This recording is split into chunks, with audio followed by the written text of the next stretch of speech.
We're going live. Oh, hang on one second. Let me see. Okay. All right, we're here with the cast of Psychonauts, everyone. So I'm just going to kind of go around and have everybody introduce themselves, starting with Kimberly Brooks. Hello. Well, you just introduced me, so thank you. I'm Hollis in the game, and I'm really excited to be here. And I have really met the other cast members, so this is pretty cool. Because you know how games are. We're just in our isolations. But I'm really happy to be here. Kimberly Brooks. Who's next? All right, I guess, and if we want to go to Poonam. Hi guys, I'm Poonam Basu. It's Poo like Pooh Bear and Numb like you're numb with cold, Poonam. And I play Gisu in the game. And I'm also super excited to be here and meet all my other castmates. It's the first time and I'm so excited to see all your faces. Awesome. All right, and then Nikki. Hi everybody, I'm Nikki Rapp. I'm Lily in the game. I'm really excited to meet all of you. This happening, Psychonauts 2 is a dream come true for me, and it's really amazing that you guys are all here. We got to all do this. And I just want to thank everyone that's here watching us today, because this is really cool. It's my first time doing this. I'm excited. All right, and last but certainly not least, we have Peter Michael. Hi guys, I'm Piotr Michael, like a Fiat with a P and the R is silent but not really silent, and thank you Mom for doing that. I'm the voice of Otto Mentalis, so I tend to play older characters, but I'm not an old person, even though I'm sure if you zoom in really tightly you can see some gray hairs. I'm excited to be here. This is so much fun. Psychonauts 2 is such an extraordinary game, and we had such a fun experience, so I'm really excited. One technical note, Hannah, I'm getting messages from people saying the live stream is still not happening, and I'm checking the YouTube stream and not seeing it there, so I want to make sure that we are actually able to stream onto that YouTube. I don't know if we need to change anything. Let me see. Yeah, because on my end it says that we're live. I'm actually seeing a comment come through as well, but let me just double check really fast. I see one comment, yeah. Yeah, the original link for the YouTube stream, that link that you shared with us is just saying people are waiting, so I don't know. Yeah, I think we're live. Someone just commented and said, I'm here from YouTube at 1:14, so I think we're good. Okay. But if not, I just texted and I'll check in with the Streamly staff and see if they can help out. But I think we're good for right now. Cool. So yeah, I thought it would be fun if we just kind of like have a quick little conversation. I'm interested to hear what each of you thinks about just working on Psychonauts 2 and how much fun it was to just be part of this game. Super trippy game, lots of cool graphics. So if we want to just go in the same order as we did, and Kimberly, maybe you can start and kick us off with a cool conversation of just how much fun this game was to work on. Well, it was one of those COVID quarantine jobs, so it was great to connect with people because we did, we did Zoom and stuff, so you could see people. It was really, really fun. I didn't know what to expect of this character because she was kind of like, she's really supportive and sweet and all that stuff, but she has her other side too. So that was really interesting to get to play both sides of that character. I can say for me personally, I got a lot of like accolades for this character, and it was really kind of surprising. And in fact, was nominated for and won a BAFTA Game Award for this character. So I got to go to London and receive an award for this character, and I was like, "It's pretty amazing." That's so great! I know. So yeah, That's so rad. so I'm pretty, That's amazing. I'm pretty excited about it. But it was a lot of fun to work on, and our voice director Chris was amazing, and I don't know what else to say. It's like a dream job because, people seem to really, really enjoy the game and the work that we did. So it was awesome. That's awesome. Thanks for sharing that with us. And Sure. whoever wants to go next. What was the question again? I'm sorry. Yeah, just like how much fun it was to like work on this game. And if you want to talk a little bit even about like the audition process, where you were when you found out you got the role in the game, or just anything fun that the fans would want to know about. Yeah, I'll go next. So this was in development for a really, really long time. So I think the first time I went in for the game was like 2018. And then, like you said, like we continued like through quarantine, and it's kind of crazy. It was like really sporadic and spaced out. And I was like, oh yeah, that game, like cool.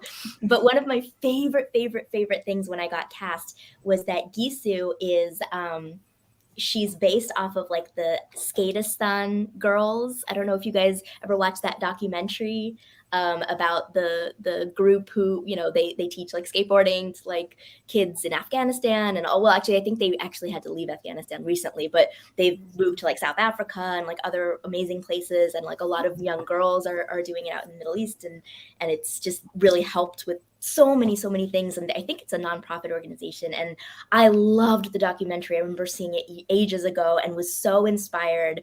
And then when I got cast as Gisu, I was like, oh my gosh, full circle. It just made me really, really happy. So that's my story. Hey, thanks for sharing with us. All right, Nikki, if you want to go next. Well, I mean, I first booked Psychonauts. It was one of my very first jobs when I first started this business in like 2001. I didn't know anything about Tim Schafer. I didn't know anything. I was like new to everything. And the journey of this game, with the first one coming out in 2005, and all these years later, we got to do it again. It's just been a beautiful, like, I'm real cheesy about it because I love everything about Psychonauts. I love Chris Brown. Chris Brown is one of the greatest voice directors I've ever had in my life. Yes, she's just a wonderful, precious, beautiful. I mean, one time, just a quick story. I was really sick, and she saw something I posted, and it was when I was living in Oakland, and she was living there too. And she like sent me to a clinic, sent a lift to pick me up, took care of everything because she was worried I was really sick. That's her heart. That's who she is. And I think when she directs us, you feel that because she cares, and she's so unabashedly wonderful about telling you how she feels about your performance. And she's wonderful, and I love her. And I don't know, Psychonauts is I just did Denver Fan Expo last weekend, and I met so many people that this game means everything to them. And it's just, I'm really proud of it. And I'm proud of all of your performances. It was beautiful. Everybody did such a beautiful job, heartfelt and sincere and real. And so that's how I feel about it. Thanks for sharing, Nikki. All right, and I don't want to mispronounce her name. You might have to help me. Is it Piotr? Piotr. I'll do it very slowly. Piotr. Piotr. And you can skip the R, and you could make it a little sound. Piotr. If you say it really fast, it won't offend me. I'm never offended. I grew up with people calling me Piotr, Piotr, Piotr. I tried. I'm so sorry. My dad mispronounces my name, so don't worry about it. It's not a joke. It's true. So piggybacking on what Nikki and everybody's saying, Chris Brown was the voice director for Psychonauts 2, and such a driving force behind the momentum and energy that we gave to the performances in this game. Originally, I auditioned, and they were asking for a quirky, funny-sounding voice, and I auditioned with a Jeff Goldblum type voice, and then I did Auto Mentalis. And when I booked it, I was like, well, she must have liked the Jeff Goldblum. And she said, no, we can't use Jeff Goldblum as the voice of Auto Mentalis.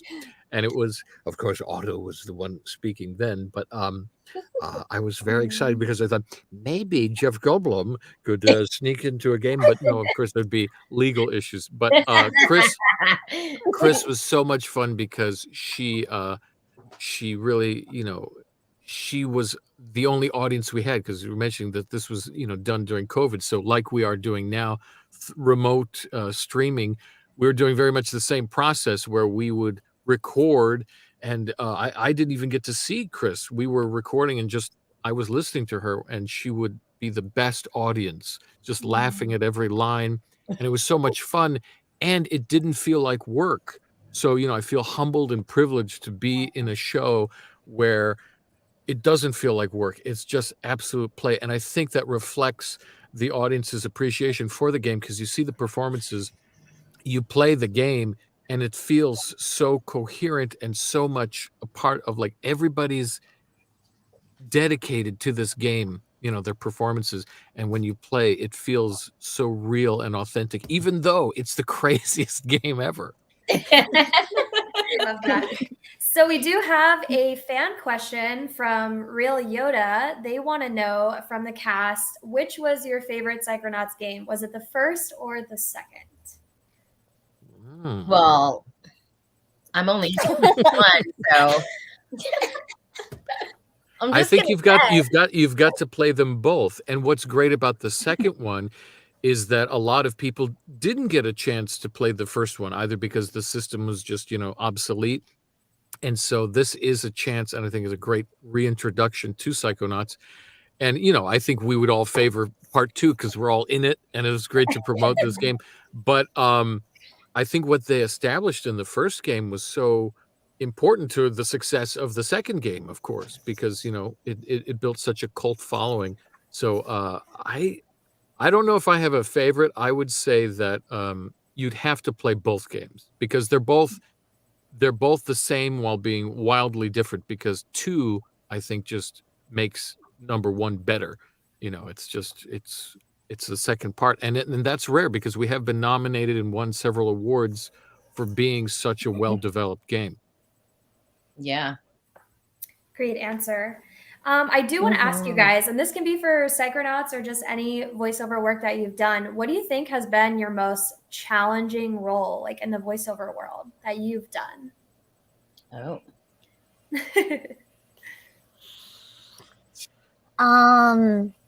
For me, it was my other Lily in The Walking Dead.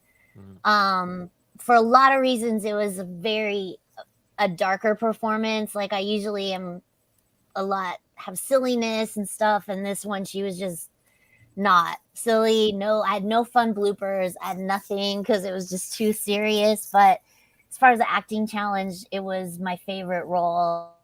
And I also had to learn how to deal with people hating me and telling me how much they hated me. And that's why I'm excited about Psychonauts 2, because people are nice to me again. Yeah, but I mean, yeah, that's probably for me. It was my most challenging and rewarding, and I've had a lot of amazing adventures because of it, and I've learned a lot too. So, yeah, that's good.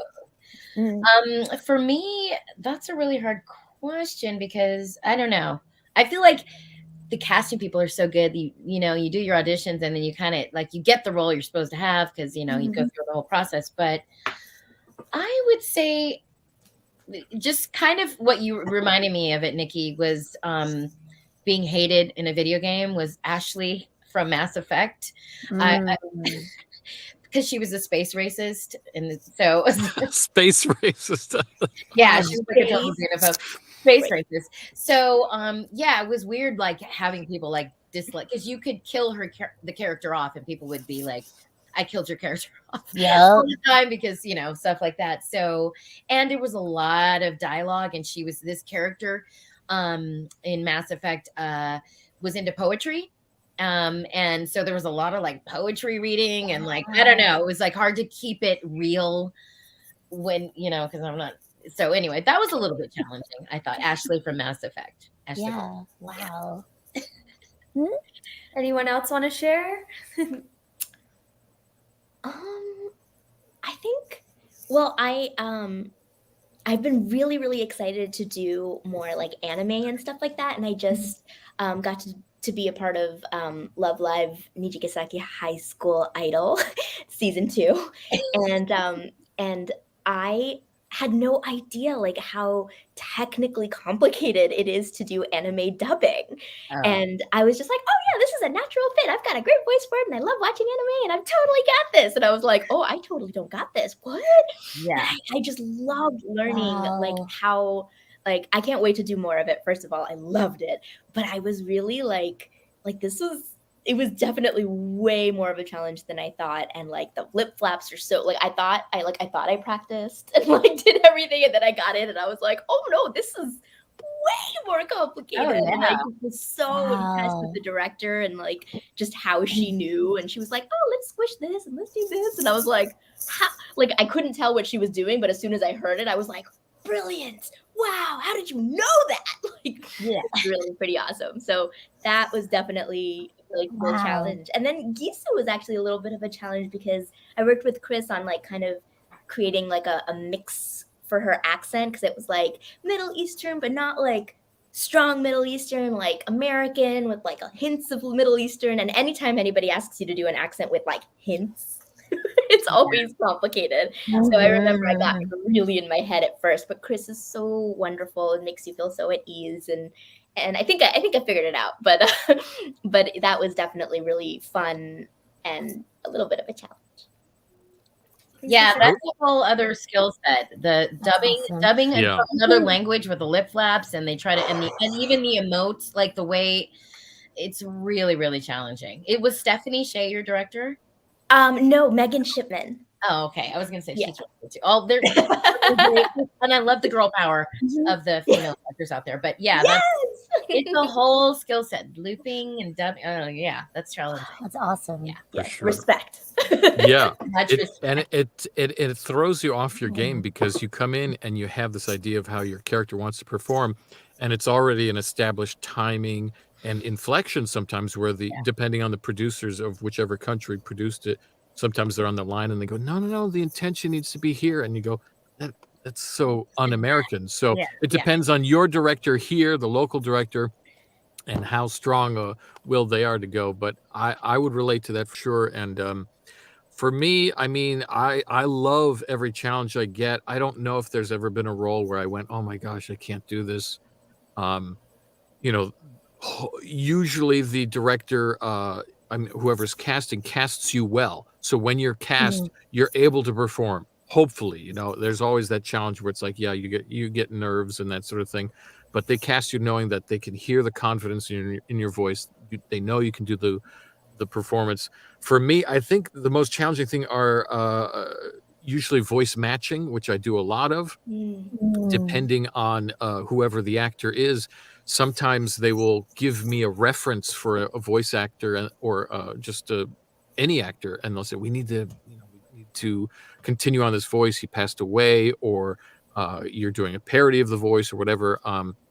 And so depending on how strict the producer or director is, they'll want to be as particular as possible.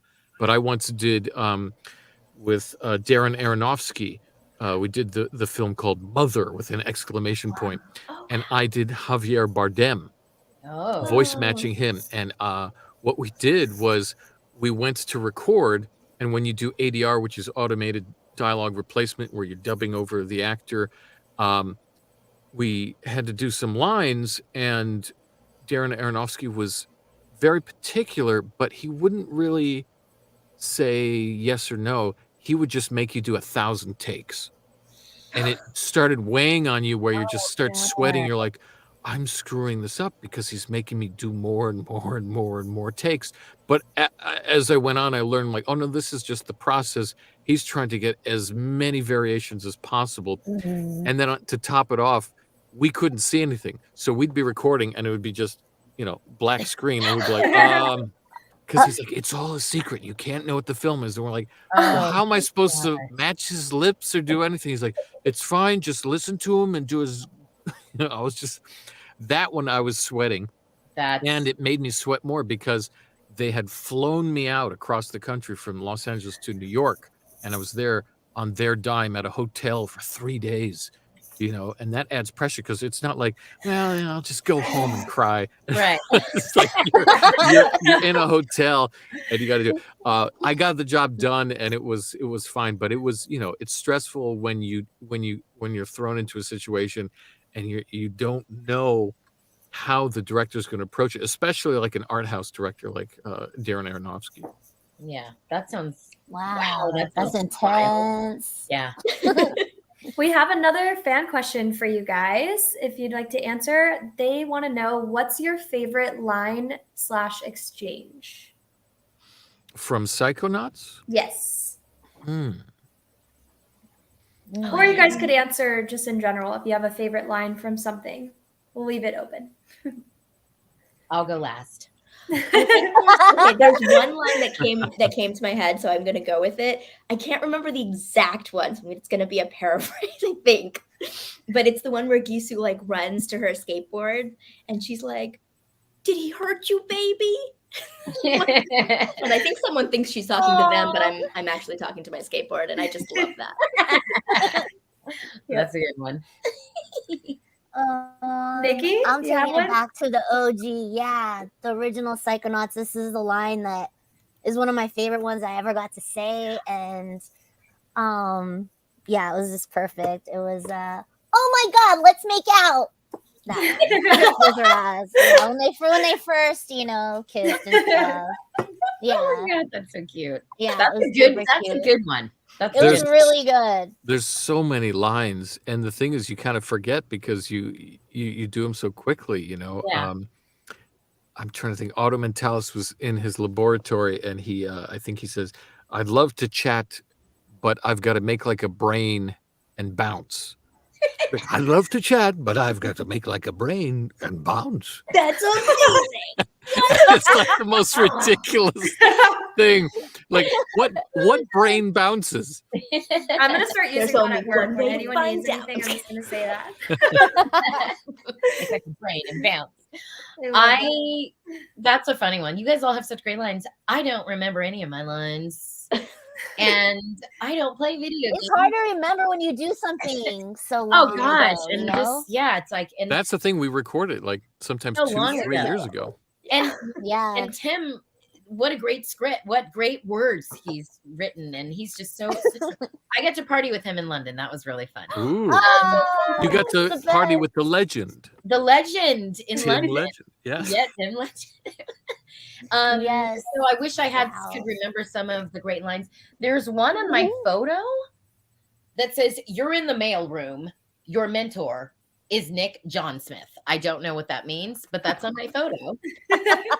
So it must mean something to somebody. It becomes a blur. I think it's better for the fans to know that, we really do love our characters. Oh, We yeah. love everything that they say, but we can't remember because sometimes we get the lines right as soon as we enter the booth, and sometimes it's the first time we're seeing them because of Yeah. Yeah. protection issues. They want to keep the game secret. They don't Right. want to send things remotely.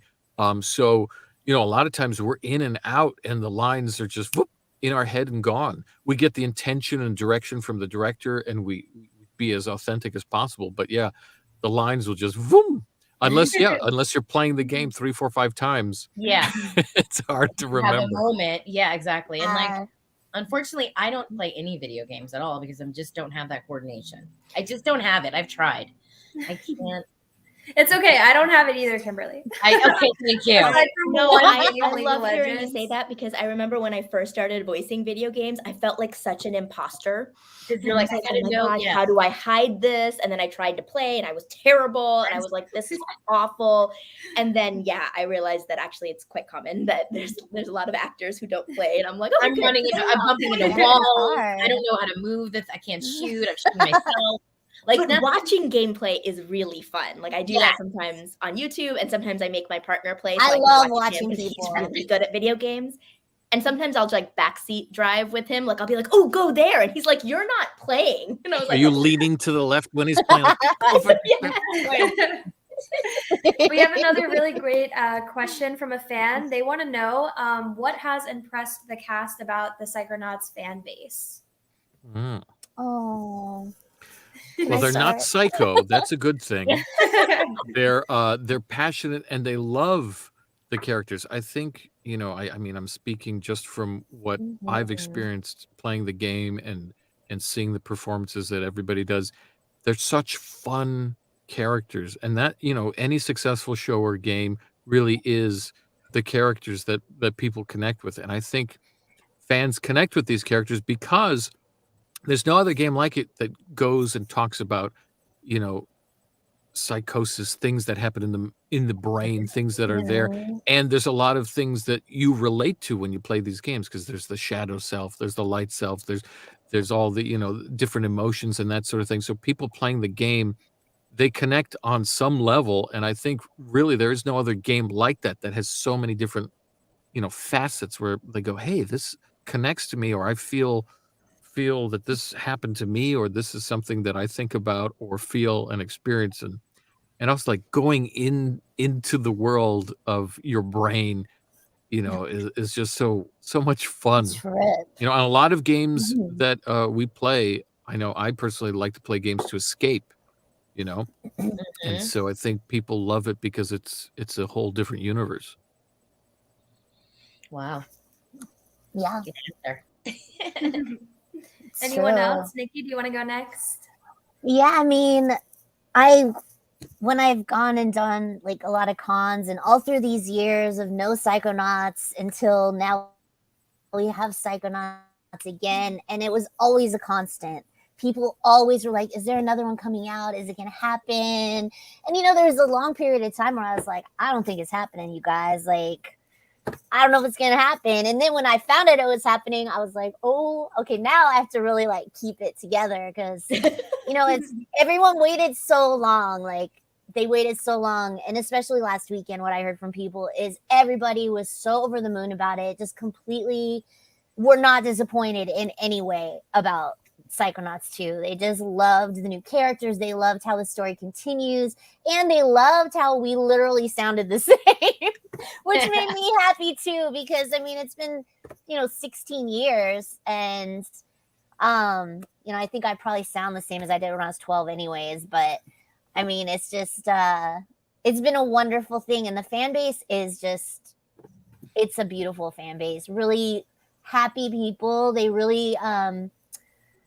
connect with the characters a lot. And I've met people, you know, like, because Lily, she's a little bit bossy, and but I've met people like little girls that are just like, she gives me strength, like she got me through stuff, you know, she doesn't take crap from anybody. And I think a lot of people relate to our characters, and it's so special. I mean, it's just not negative. There's no negativity. It's just a lot of people that are really joyful and happy about it.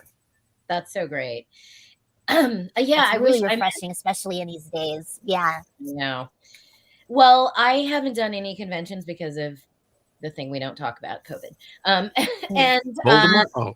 yeah, same thing. And so I do miss connecting with the fans, and I'm really bad on social media. Sorry, everybody. It's just not my thing. So I haven't had that, but I feel so happy to be a part of a project and hearing from you guys that does mean so much to people, and it does affect people. And like you said, Piet, I want to say your name, but Piet. Wait, no, say it again. Piet. Piet. But they added that little R at the end, the Piet. Piotr. Yes, there it is. Just connecting. I don't even remember what I was going to say now. What was the name? You were going to compliment my beard or something? I was going to compliment you. Some sort of compliment. But just connecting with the fans is so important, and with people that just have that in common. Like, there's something about this game that speaks to, and just being a part of that is just such a privilege and an honor, really, because you never know when you book a job and what it's gonna turn out to be, and who is going to be affected and all that. And it's so great now that we do have that outlet to connect with people on that common level. And I'm looking forward to getting back to doing some conventions and meeting people that are moved by what this whole project is, the writing and what we do and all that stuff. So yeah, it's just great. I'm still getting to know the fan base. I don't know if I have a lot of people who found me for voicing Klee in Genshin Impact. So that's probably where a lot of the people that I have been interacting with like know me from.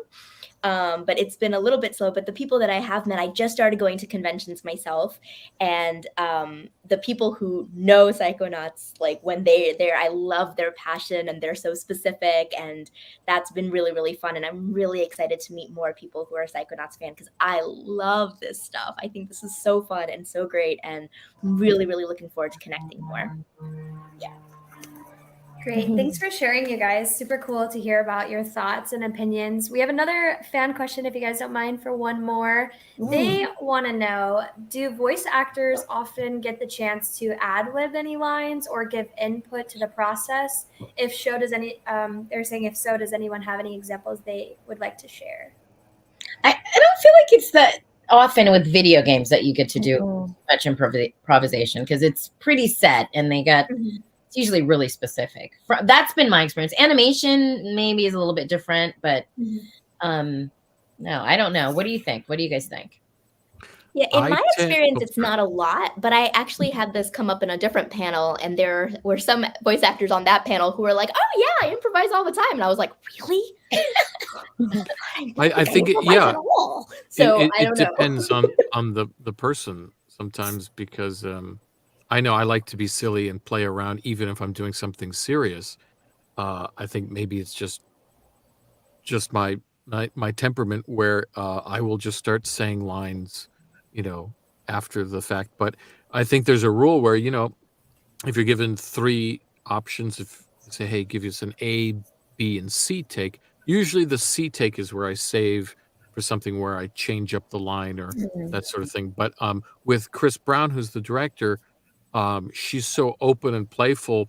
Everything's always on a time crunch, so that's the thing you always have to respect. Is like, you don't want to play around too much. They're like, oh, okay, we got to remember to record because this costs money. But sometimes you will get into a flow, and you can be like, hey, we're on a good schedule, or that sort of thing, and playing around. I recall at least 1 or 2 couple of lines that, I improvised for auto. I don't know if it made it into the game, but just having that option to do it helps as a performer because you feel that you're living and breathing the character. Even though something's established and written on page, being able to improvise gives me personally a little more confidence to say like, hey, I'm owning the character a little bit here.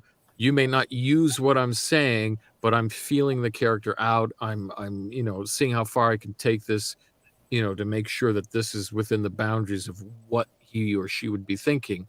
And it depends on the production and that sort of thing. But yeah, for sure, like Kimberly said, mostly video games aren't going to be open to improv. Animation is more likely because they, sometimes most animation, 80% is comedy based. So they are interested in seeing what new refreshing thing you can do to take away from the writers who slave away for hours. They're like, okay, these guys have been, we've paid them enough. What are you going to do for free? Do it now. Dance for us. Make us laugh. Faster. Entertain us. Are you not entertained? If you're not crying when you leave a session, something's wrong. Something went right? Am I the only one? Yeah, right. Aren't you supposed to leave in tears every session? Nobody comes to. You don't guys go to sessions with a box of tissues. I have my therapist on speed dial right after my session. They made me improvise. I know. I get nervous when they're like improvise, but I'm like. That's the thing is like it's you can't force yourself to improvise unless you're really in the flow of it. Exactly. It's kind of an organic thing. It's not so forced unless you're a writer, I guess. I know, and you want to just. But usually the writers have done like the voiceover is like the last thing coming in. So like they've done a lot of the work already. The heavy lifting, the writing of the script, and all of that stuff. So I mean, it like we're all saying, basically, it depends on the project. Yeah, I did The Sims for about 12 years, and that one was all improvised. Like, oh, really? 6-hour recording sessions where I just made it up. And wasn't it gibberish, Nikki? Yeah, it's like, yeah, you just have to like not sound like any particular language. That would drive me So nuts. it was a challenge, but I also really learned, because I think too much about everything in my life. This was a job where I literally had to shut off my brain and just like go with it, and it was very freeing. And I played like an 8, so having temper tantrums was awesome. So was it like the type of thing that once you got into the zone, you could kind of keep it going? Was that kind of how it was? Totally. Yeah, because you just get in the flow of it. It's really crazy though. It's wild, but you just can't think about it too much. Because I think about when the question before, like, what was your most challenging role? That if I had booked that, I would definitely make that be my most challenging role. I was nervous every night before I had to go to a session. I was like, am I going to be able to think of anything new, or am I going to? It's a lot of pressure. Nikki, you just said a real word. We're gonna have to re-record that line. Don't say real word. That's a real word in Polish, so we can't use that one. Sometimes I would say terrible things I didn't know I was saying, because 6-hour recording sessions are a lot when you're by yourself, and they just play the animation, and I just had to match the mouth and the everything, and but that was, and you're right, it was a huge challenge, but I think for me it was like, just don't think too much about it. But it was hard. Wow. But I loved it. Wow. Yeah. Well, thanks you guys for sharing and tuning in today. And thank you to the fans for just being so supportive and just a cool fan base. We're going to continue to keep the Psychonauts group shop open. So make sure you visit. It is streamly.com/Psychonauts. You can go to their group shop. You can shop prints from all of these beautiful actors here. So make sure that you check that out. And thank you again, you guys, for tuning in. So fun to talk to you, and can't wait till your next live. Thank you so much. Thank you so much. Thank you, Hannah. Thanks everybody. Bye, everybody. Bye. So nice to meet you guys. Yes.